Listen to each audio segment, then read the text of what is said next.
Olá pessoal, meu nome é Daniel Souza, sejam todos muito bem-vindos a essa apresentação. Nessa apresentação de hoje eu vou falar sobre a modelagem baseada em agentes para a reconstrução de redes de regulação gênica. Minha orientadora é a professora Maria Emília e eu também fui supervisionado enquanto doutorado sanduíche pelo Steve Hoffman na Alemanha.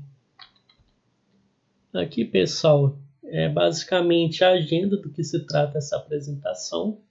Na introdução, vou trazer alguns aspectos biológicos, para então definir a metodologia proposta, apresentar resultados de discussão e os próximos passos. Nessa figura, pessoal, captura em grande parte o cenário da biologia molecular e as diversas áreas de pesquisas, que são as ômicas aqui no caso, desde a genômica, a transcriptômica, a proteômica, a glicômica, metabolômica e lipidômicas. Tudo isso, pessoal, emergiu a partir da descoberta da estrutura do DNA pelos cientistas Watson e Crick, lá para a década de 50. E nessa figura observa-se que a partir do DNA existem genes que são transcritos em um RNA mensageiro, que é transportado para fora aqui da célula e então dá início à síntese da proteína. Esse processo ele é conhecido como dogma central da biologia molecular. No escopo dessa figura, o meu trabalho ele vai se resumir aqui, nessa parte da transcriptômica. Na transcriptômica, é importante observar a seguinte estrutura que representa um gene ao longo da sequência de DNA. O RNA polimerase se liga na região do promoter e percorre a sequência até o sítio de início de transcrição, desacoplando-se no sítio de fim de transcrição. É nesse momento que o RNA mensageiro ele é transcrito, carregando a informação genética da região codificada, que é esse coding sequence. E é importante também observar que esse processo é influenciado por produtos de genes que podem ser tanto ativadores quanto inibidores da transcrição dos genes. E olhando em uma perspectiva mais ampla, esses produtos de gene são capazes de permitir a ativação ou inibição de outros produtos de gene, formando uma rede de regulação gênica. À esquerda aqui da figura é apresentada toda essa complexidade, enquanto à direita apresenta uma representação abstrata dessa rede em um grafo direcionado. Na literatura, pessoal, encontra-se vários modelos de representação de rede, desde estáticas e booleanas até os modelos dinâmicos e cinéticos. Ao longo da literatura, grande parte das abordagens busca representar a dinâmica da rede por meio de modelos matemáticos e estatísticos. Observa-se também que, quanto mais os valores são quantificados, mais complexo o modelo é. Diferentemente dos modelos matemáticos, modelos baseados em agentes, eles são capazes de abstrair toda essa complexidade dos modelos quantitativos para uma realidade mais simples e discreta que possam ser simulados e avaliados. Outro ponto importante na minha pesquisa, que é base desse trabalho, é o papel da proteína supressora de tumor, que é a P53. Essa proteína aqui, azulzinha aqui. Ela é considerada a proteína-chave tanto para desvendar mecanismos relacionados à longevidade, quanto para a descoberta da cura do câncer. Essa figura apresenta um mecanismo pelo qual os eventos externos aqui em volta, são vários, desestabilizam um laço de feedback da P53 com MDM2, permitindo que a P53 torne-se expressivamente ativa no organismo. Então, desencadeando uma série de ações regulatórias sobre diferentes alvos de genes e até mesmo interações de proteínas e proteínas, e que atuam em mecanismos como a reparação do DNA, a morte, a vida de células, e entre outras funções, mecanismos, e, consequentemente, também a eliminação de células cancerígenas. Durante o período na Alemanha, foi realizada a integração de dados experimentais de todos os produtos de genes alvos da proteína P53 conhecidos na literatura. Dados de expressão gênica foram casados com os de ChIP-seq, indicados como genes alvos, são expressos pela 53, sejam de forma direta ou indireta. Em seguida, esses dados foram normalizados utilizando a base de dados Biomat e NCBI para que seja possível realizar um mapeamento com a base de dados string e assim, se possível, recuperar as interações de regulação entre os genes mapeados. Então, a partir desse mapeamento, eu consigo identificar quais são os genes ativos inibidos de forma direta e indireta pela P53 e quais são as interações disponíveis nesse banco aqui, interações de ativação e inibição. Então, com a integração dos dados para identificar o que é ativo e inibido de forma direta e indireta, foram utilizadas essas regras, que é amplamente conhecido na literatura e também pela comunidade científica. Entretanto, há uma controvérsia quando se trata de inibição de forma direta. Na comunidade científica, é conhecido que genes inibidos pela P53 não podem ser categorizados como direto, mesmo que dentro das regras que se aplicam como ação direta, o que vai gerar uma controvérsia com a regra quantitativa. Mantendo a regra, ainda assim, dessa forma, possa ser inibido de forma direta, foi identificado experimentalmente 28 produtos de genes-alvo.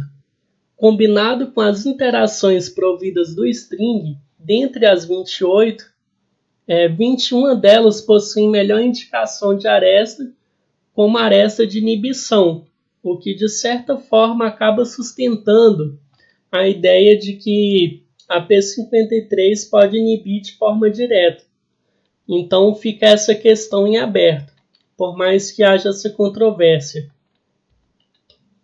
Então, a partir da integração dos dados, eu fico com esse cenário em mãos. Então, o problema se resume em uma rede de regulação gênica, cujas arestas precisam ser determinadas para a reconstrução da rede. Então, tem a P53 e os genes aqui envolvidos de forma direta e indireta, seja ele com ativação ou inibição. E as arestas desses genes para a reconstrução da rede precisam ser determinadas.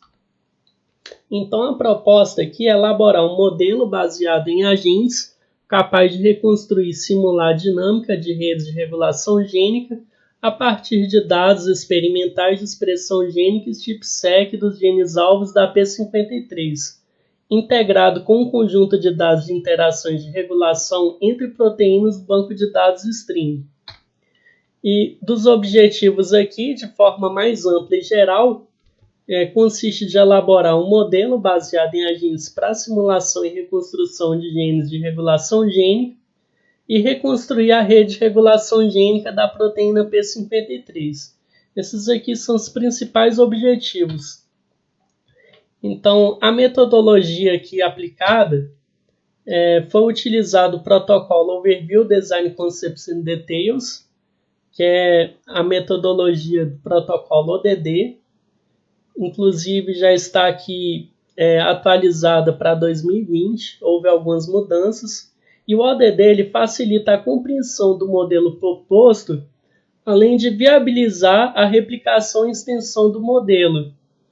Então, essa definição do ODD não só permite toda essa compreensão, como também facilitar na elaboração de novos conceitos e extensibilidade aqui para aprimorar e aperfeiçoar o modelo dos agentes.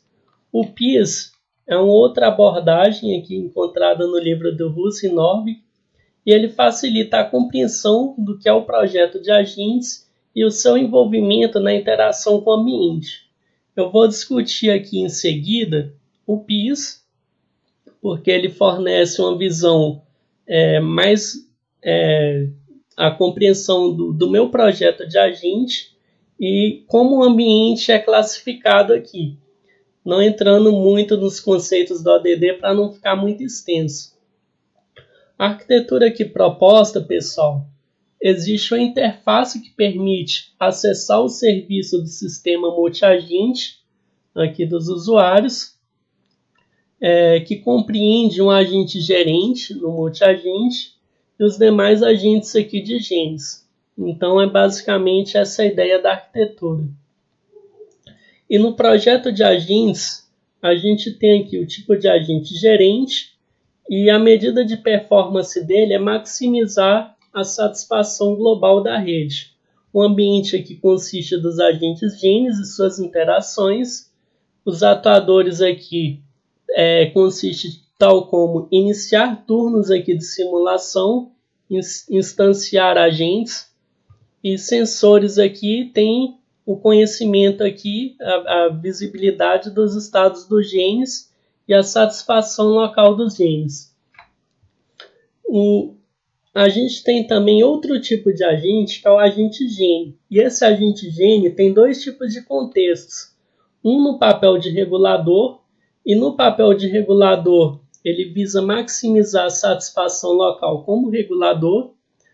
Tem como ambiente aqui os genes vizinhos no papel de regulado e as suas ações de ativar ou inibir. E como sensor, tem os estímulos dos gerentes e dos genes no papel de regulado. Já no contexto de regulado, que é um gene que é regulado por um que o regula, no caso, tem como medida de performance maximizar a satisfação local como regulado, alinhado ao nível de expressão esperado. Já o ambiente aqui seria os genes vizinhos no papel de regulador. Como atuador, ele consiste de aceitar ou recusar propostas de regulação, além de deliberar intenções de regulação dos vizinhos buscando o bem-estar social dos envolvidos. Então aqui há uma função que vai identificar qual que é o bem-estar social dos reguladores e também de si mesmo como regulado. Então a ideia é buscar maximizar essa satisfação local, também ampliando a performance também dos seus vizinhos, o que contribui com a satisfação global da rede.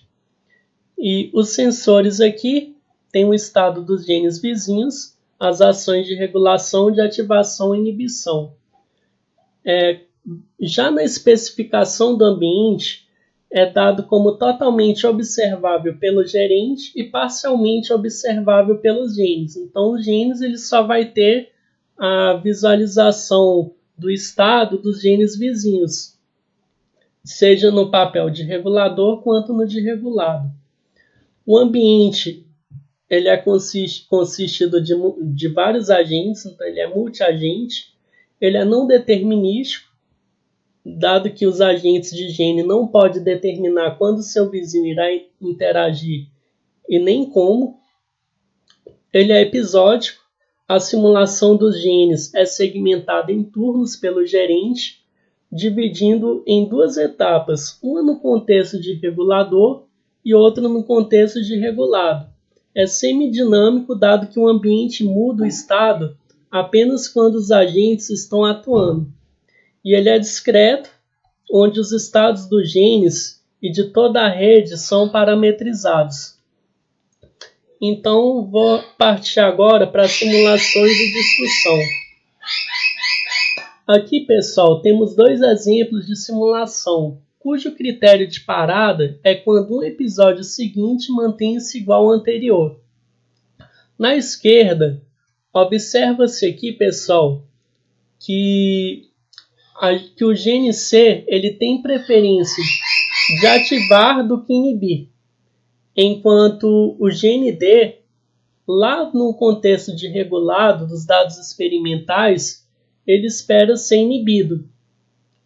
Então, com a estratégia adotada no contexto de regulador, no primeiro round aqui, no primeiro round, o gene C inicialmente escolhe a aresta de sua melhor preferência, que é a ativação, mas é recusado, pois dele espera ser inibido.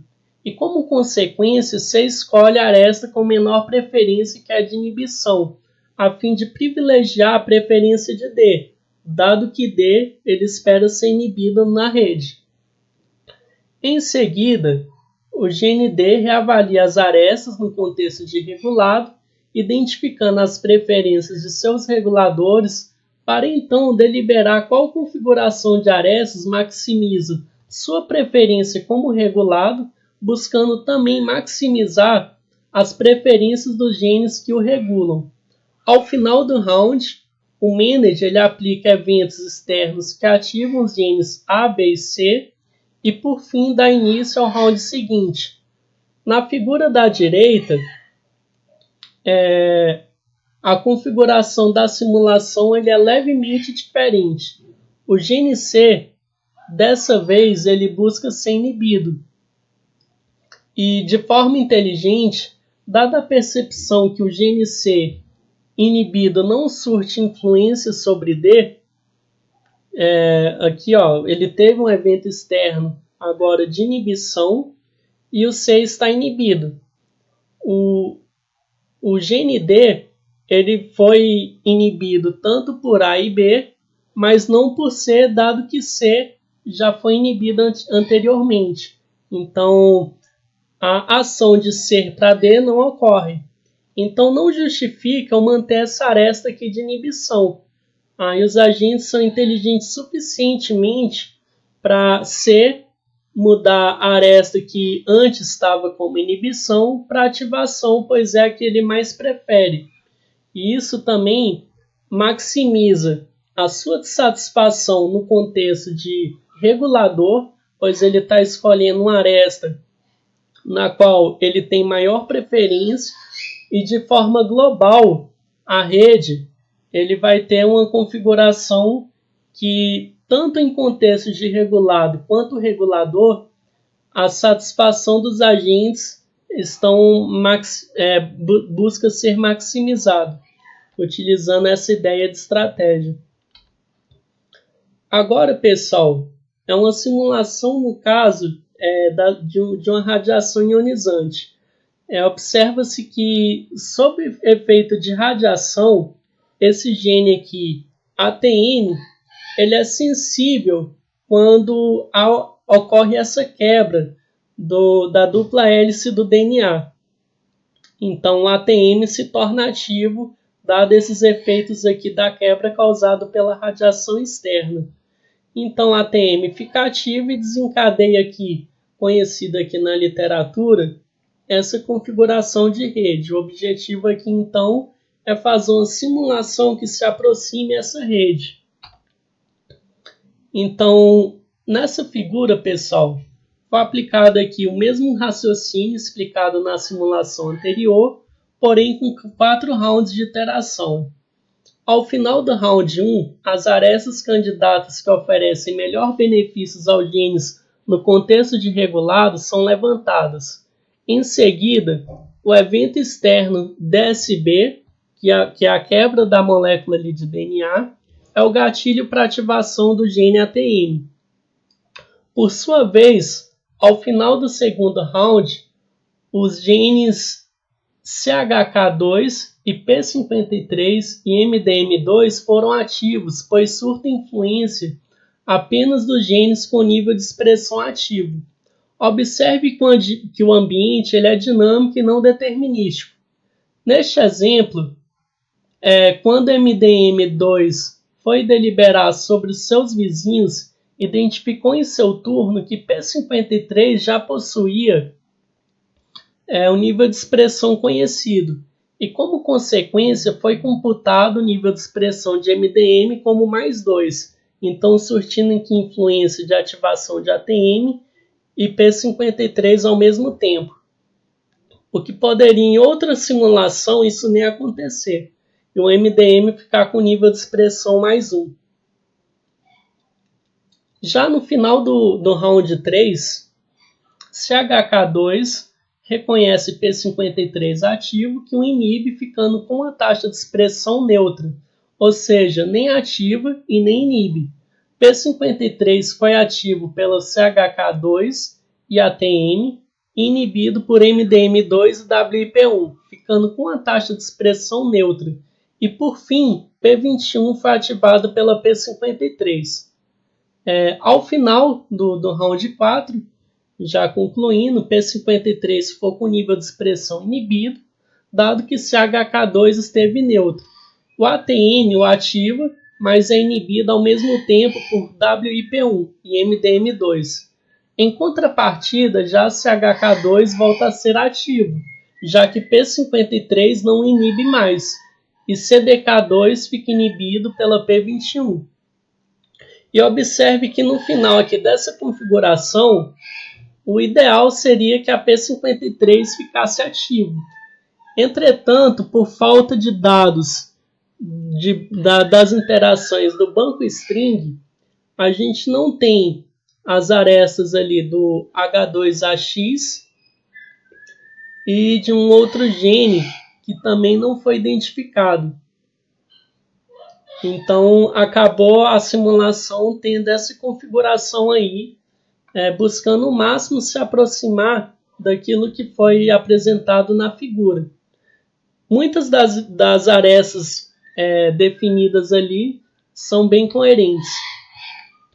E dos próximos passos, a gente precisa alinhar as simulações com os aspectos biológicos da rede. Já tem muita coisa bem definida e alinhada, mas buscar ainda aperfeiçoar para que a gente possa alcançar melhores resultados.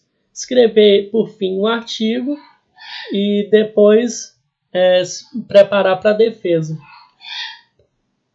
Obrigado, pessoal. Essa aqui seria a minha apresentação.